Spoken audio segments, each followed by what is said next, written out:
Alright, hey guys, welcome to the kickoff video for my new Prep It Yourself channel I decided to start for a 2021 project. I'm excited about this project.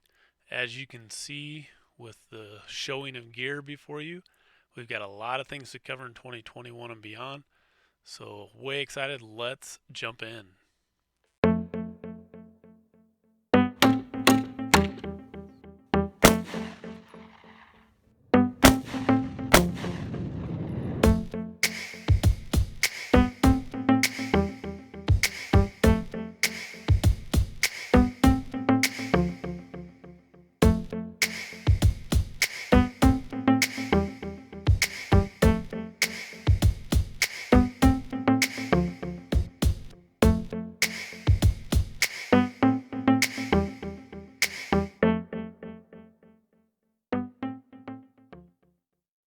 Alright guys, welcome back. As I said, this is going to be a new project kicking off for 2021. The channel is Prep It Yourself. As you can imagine, we're going to go into a lot of information about preparedness, but really a lot of it, what we're going to go into is just what is some of the gear, what are some of the options you have when you go out and have some fun with your family and friends, whether it's out in the backcountry, or what are some things that you need to plan for on your daily commute. So we'll get into 3 P's that I'm going to really cover in each of my videos. A lot of cases they'll cover one of these 3, which first is what's your plan. Okay, depending on where you're going, what you're doing, what is that plan? What have you done to prepare for that plan? And then how are you going to practice in preparation for that? So some of the things that we'll get into, as you can see here, I've got several options for bags. So whether that be just a daily commute bag you throw in the back of your trunk, whether it be like a kid's bag that the kids can have available, like a 72-hour kit. You've got other day packs, things like that that are available. There are several options, lots of different possibilities out there, depending on, again, what is your plan? What are you going to use it for? We'll do some fun challenges like some of these 20-liter bag challenges where what can you fit in there and survive for a couple days. We'll get into backpacking gear. As you can see here, I've got several options for backpacking, some hammocks, things that I've used as I've gone out backpacking and camping with friends and family, large tents, several different options, and just lots of different camping gear, as you can see here. There's so many different things we'll get into with that. We've got chairs, options for kind of your backpacking chairs versus your tripod chairs. What is the benefit of them? Size, weight, capability, all those kind of things as well. We got a lot of information on the table we'll get into in just a few minutes and talk through what some of these details are and how we want to break them out. But as we get into each of those, again, really we want to have fun. We want to get into talking about gear. We want to go through what the possibilities are. But as we do that, we're going to start with some of those 3 P's that we just talked about. So as we start to shift around the table here, what we're going to get into first is our first P, and that is our plan, right? What is our plan? And that plan will have a lot of different variables to it based on a couple things. First and foremost, what's our environment? Okay, so me growing up in the Midwest, I thought about things a lot differently in the Midwest, or Tornado Alley, as we referred to it a lot of times growing up, versus what I do today now that I'm in a desert environment, right? What are those things that I need to plan for differently based on my environment? And then I also have to look at what are some of the other variables. Am I just taking a family vacation? Are there things I want there? So we'll get into some of the things to take. What are options? How do you plan accordingly? And then as you start putting together that plan, how can I prepare with the right gear? And that's where we'll jump into the next P, which is our preparing. What's some of the gear that we can actually jump into and or make ourselves? And that's really where the PIY gets into, is I use a lot of this gear to actually build some of my own prep it type of stuff or prepping stuff. And we'll go through, and that's going to be some of the fun projects we're going to work as we go through that. So these are things I've picked up at like a thrift store, that kind of stuff. We'll get into food. What are some options for food when you get into either a food storage, backup food options, or just camping food, right? What are some options that you can take when you're out backpacking, camping? How can we actually use some of that, or actually do some things where we can pick them up while we're out shopping, right? So it could be just an extra box of oatmeal to stick on the shelf and have for a backup source in case something happens, or some extra peanut butter, right? Those are things that you can easily pick up. These type of things when you're just out shopping, pick up an extra 1 or 2 of those things to throw on the shelf, have as a backup option in case things start to go a little crazy sometimes. Okay, lots of possibilities for those things.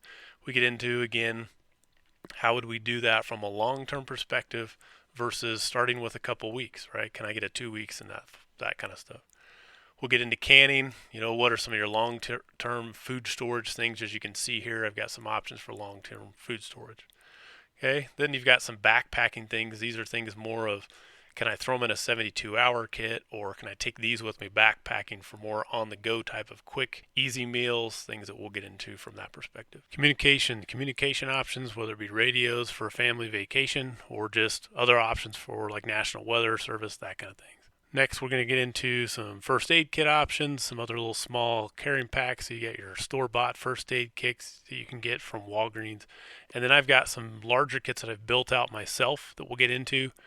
Talk about the options of what to put in there, what are some good possibilities when you're building out your own first aid kits, more for your larger groups especially. So when I'm going out in the backcountry with myself and a couple other people, I normally just take a smaller one. But if I'm going car camping, I may take one of those big ones with me. All right, so as we transition to the next piece of this, we're going to get into the 10 C's of survival and what elements are contained in there. So first and foremost, we'll go into a little bit of information around the combustion options we've got. You've got several possibilities. We've got natural things. We've got things I've built, whether it be through dryer lint and whatnot. You can see there's several different possibilities from the little things that I've built out, like these little fire starters that I, again, did from dryer lint, and using just dryer lint pieces, and then using egg cartons and things with wax. Those are sweet little handy things. And then you got some natural stuff that I found. So this is the fluff off of the cattail. You get into different lighter options. You got the new electric lighters like this little device here. Of course, your Bic lighters, all those things that fit into some of these. We're going to also get into how we can actually build out some little fire starters and what comes in handy. Like this little thing, I actually built a little cotton ball with some Vaseline in it, and then you just put it in a straw. Sweet little handy quick fire starter if you're out in the backcountry. Comes in really handy. Next one we'll get into, the next C, is cordage, right? Cordage is another big one. You can use cord for lots of things, building shelters, putting snares together, all kinds of options there. So we'll get into lots of different possibilities for what type of cordage. Next one is our tape. So cargo tape, or in this case I've got survival tape. I've also got little packets of Gorilla Tape that I've wrapped around some old credit cards. That was an option. I love carrying it this way. It's easy to put in my pocket and whatnot. So you can create several of those. So moving along, we're going to jump into the next one, which is our containers. As you can see, I've got several different possibilities for containers. And why is a container important? What types of containers based on, again, what are you doing with it? Where are you going? Are you going to put it in a 72-hour kit or a bug out bag? Or are you just going to go out camping? What are the possibilities and what do you want based on what you're trying to do? Maybe you got a simple water filter like this. It's a built-in filter into your actual water bottle. Maybe that's the best option for like a 72-hour kit or a bug out bag. Then you've already got a water bottle that you just literally fill up, and it's got the filter built into the top. We've got cooking systems that we'll get into. Again, small backpacking systems versus your larger car camping or family systems. What are some options there? Other filtration devices. I'm sure many of you have seen the little Sawyer filters like these. This one's a little bucket container. So if you got really dirty water, you can just scoop up a bucket, let it sit, and then use your filter to actually filter it out. Next, we'll move into our next C, which is candle. What are some candle options that we want to take with us? Whether you got the Coleman lantern, maybe that's your best option for a larger group, or you've actually got candles. And what can we do with some of these little tea light candles that we can build projects out of? I've also got a little candle lantern and some backup candles. Again, we've got all kinds of flashlights, right? Flashlights are easy to pick up, whether you're picking up your inexpensive flashlights from a Walmart, anywhere you can find these pretty much for $1 or a couple bucks, the dollar store or whatnot, versus getting into eventually your more expensive lights that are more up in your 30 to 50 to, more expensive ones, depending on how nice of a flashlight you want, depending on, again, use case and what you're doing with it. You got lanterns, other options that we'll get into from a candle perspective, and batteries. Batteries is always key in a lot of those cases as well. All right, so as we go into candles, that's one that we'll go through in more detail. Then as we shift from kind of our candles and lighting options, we'll shift over into our cotton bandanas as the next C. Cotton versus some of the other things you'll see here. I've got synthetic things versus these cotton bandanas are key because cotton gives us several capabilities to also use it for potential future fire starters. You can use it for first aid. Cotton bandanas has another one similar to cordage, has a multitude of uses from a cotton bandana perspective. Now I've got other options, right? But cotton bandana is one of my first things I want to go to from just storing it in my 72-hour kit or bug out bag. A lot of times I'll throw one of these just in my pocket when I'm out backpacking and so forth. Now I do have some other things we'll talk about as far as like, pack towels. If I'm going to go in a water activity, maybe a pack towel will be thrown into my backpack depending on what I'm doing. Again, comes down to use case and what am I going to go do. Next, we'll go into cover options. Okay, it could be as simple as a hat, provides a little bit of shade and or wet protection. You've also got options like what are some possibilities for wet gear, rain gear, whether it's just a simple poncho or like these frog togs. Frog togs are great because they're nice and lightweight, but again, depending on what you're going to go do. You've got other things like what are some different jacket options? What are you going to wear based on the environment you're going to? Is it going to be colder? If you're going to go hunting, right? Do you want to take out a camo jacket versus just taking out your regular leather coat? I've got several I've picked up from different areas and how I use them. I've got a thicker, nice one here. I'm again a desert rat, a little bit more known now, so having a thicker coat for me is a big thing when it starts getting cool. So having a nice down jacket. We'll talk about what again are the use cases. What's the possibility of what I'm doing based on my plan. Okay, next we're going to go into just other gear as far as wearing, right? What's the right clothes based on what I'm doing? Why would I need a thin layer of socks and a thick layer of socks? Well, when you're out hiking for miles, those can come in very handy. Next C we'll jump into, which is one of the fun ones that I always love, and of course that is cutting tools, right? Knives, hatchets, big knives, camping knives versus saws, options that we've got based on, again, what are we going to go do? Are we going to pack it in? Are we going to actually car camp? Or what do I have just from an EDC perspective? I've got neck knives. We've got all kinds of possibilities of knives and things we're going to get into, multi-tools, those kind of things. Like this little multi-tool here. This is my everyday carry little multi-tool. So this is the Leatherman Squirt. So I love this little device. It's got scissors, it's got a knife, it's got several different things that come in handy just on a daily use. So I always throw that in my pocket as part of my EDC or everyday carry kit. We've got other fun ones, of course. You've got your flip out knives, or you've got these fun little ones, which are the new kind of a fun popular one, which is the out the front knife. This is a kind of a cheap knockoff version I picked up inexpensively. But again, what's the use case, right? I'm not going to take this out into the backcountry with me because it doesn't serve a whole lot of purposes. So we'll get into all these type of possibilities. What's the right use case? What am I going to go do, and what do I need based on that? Okay, the next one is a little different. This one is actually more about defense. So we're not going to go into that one from a C perspective. This is more of just talking about defense options. Whether that's, again, you got your pepper sprays, you've got all kinds of possibilities. Again, one of the big ones that's kind of popular now is your tactical knives or tactical pins, I should say. So the tactical pin, as you can see, you've got these more heavier ones that you can pick up fairly inexpensive, and they're great. They're heavy, but maybe you just want to go with a simple option. You can pick up a nice solid metal pin. If you've got that handy in your backpack or whatever, it gives you a defense option from that perspective of giving you something to hold on to. You can jab, whatnot. Okay, several options for defense.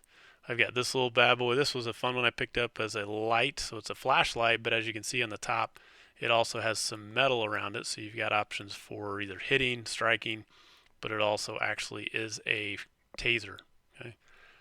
Then we'll get into, of course, some of your other options, of which we get into handguns and things. We'll talk about some of the options there. Some of the holster possibilities based on, again, are you doing concealed carry versus open carry? Lots of possibilities there. One of the fun ones I picked up recently was this little blowgun. Again, not necessarily your preferred option, right? You're not going to carry that in your back pocket, but it does give you some options for defense. But really, it could give you some options for even hunting and so forth.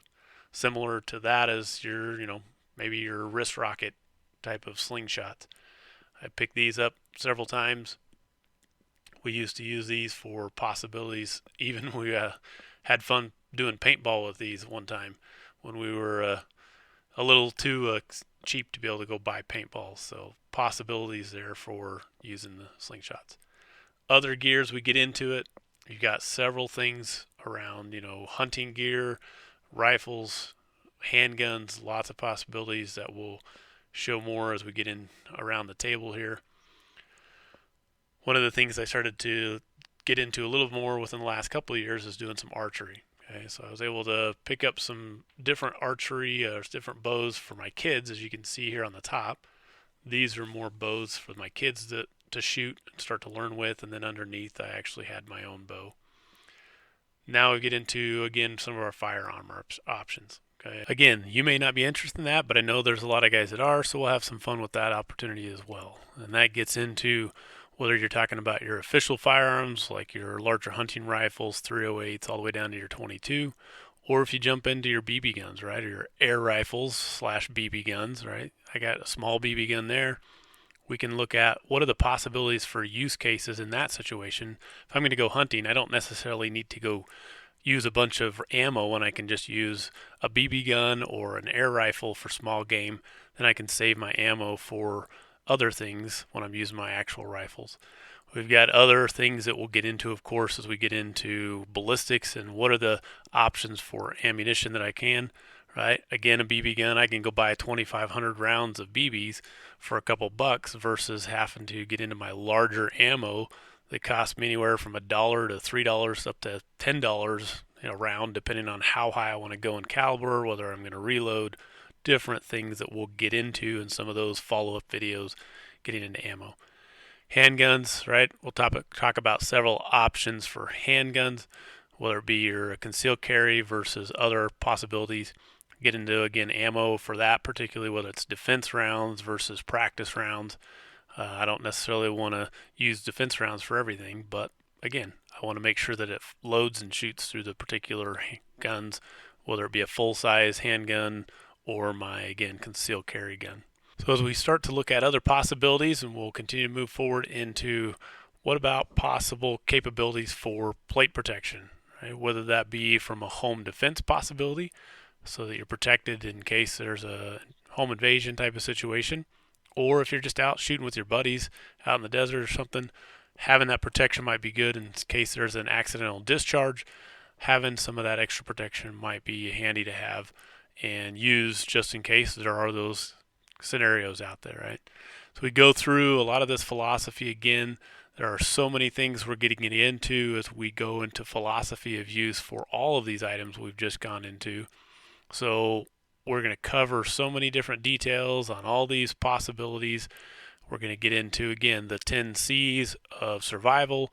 We'll go through each of those 3 P's in detail, whether it's planning, preparing, or practicing. We'll go through a lot of that information over the next year or so, depending on how the project goes. Again, I'm so excited. I can't wait to jump in and do some of these fun videos with you guys. We're going to have lots of projects we're going to work on. Again, from a preparedness perspective, right? PYY or Prep It Yourself type of tools, projects, all kinds of different things. We're going to cover gear. We're going to cover adventures, opportunities to show you some videos of things that we've done in the past, but also things that we're going to continue to do as we go out camping, hiking, all kinds of different fun. So I hope you guys are as excited as I am. I hope you'll join me in some of this adventure and some of these projects. Let me know what you think. I look forward to hearing your comments and feedback. Hit that thumbs up, hit that like button, subscribe. Again, we're hoping you guys will support the channel so that we can continue to move forward with some of these great projects and fun activities that we're going to be doing over the next year or so. We'll see how it goes. So thanks again for sticking with me through this whole video. I know it's going to be a little rough again as we get things going, but I hope you guys are excited about some of the possibilities of what we're going to do. Please, again, hit that thumbs up, hit the subscribe button. Let us know what you guys want to see as we move into some of the future videos on projects, gear reviews, and so forth. Thanks again for joining us. We look forward to having you in our upcoming and future videos on this channel.